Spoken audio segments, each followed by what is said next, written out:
Yoda was the leader of the Jedi Order when it fell, when they were ultimately deceived by the Sith, and the grand plan of the Sith established by Darth Bane hundreds of years before even Yoda was born. Yoda in many ways represented the culmination of the Jedi, the good and the bad that culminated within him. He was the pure avatar of the Jedi and the light side of the Force. While Yoda was powerful, knowledgeable, and steady in his stance and use of the Force, he had been deceived. He had, in truth, been arrogant, just as many of the other Jedi did. And as Yoda put it, he spent the last 100 years fighting an enemy in the Sith that no longer existed. The Sith had evolved, they had changed their tactics and their methods of conquering the Jedi, while the Jedi, in a term, had become stagnant, comfortable.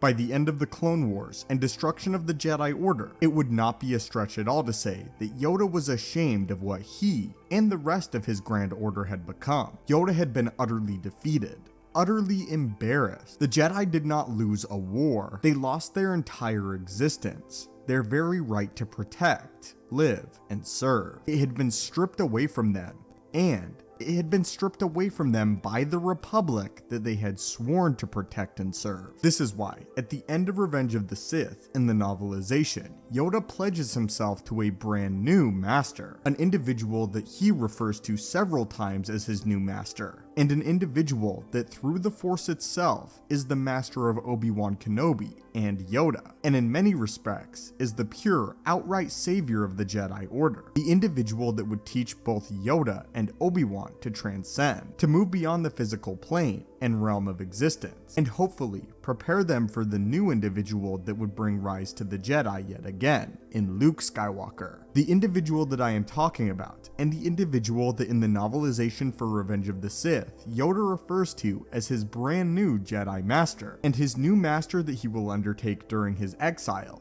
is none other than Qui-Gon Jinn, one of Yoda's greatest students in life. Yoda pledging himself to the apprenticeship of Qui-Gon Jinn is one of the greatest moments of respect in the history of Star Wars. Qui-Gon Jinn was ultimately correct about Anakin Skywalker and the Jedi Order as a whole. And while he did not go as extreme as his own master in Dooku, he was correct to believing that the Republic were far too involved and that the Jedi had grown far too political. In addition to this, it was Qui-Gon Jinn's rogue nature that led to his ability to ultimately transcend the physical plane and return as a Force ghost. Yoda realized that Qui-Gon Jinn had been right at nearly every single turn, and that it was in large part the Jedi failing to fully embrace Anakin Skywalker that led to his transformation in Lord Vader, as from the very beginning, Anakin knew that the Jedi did not trust him. Yoda realizing that if Qui-Gon had been around, this tragedy would have been completely averted. This is quite the shocking moment in Star Wars for many fans, as through Yoda's entire existence, we've known him to be the ultimate teacher, and all others his students. Luke, Obi-Wan, Anakin, Mace Windu,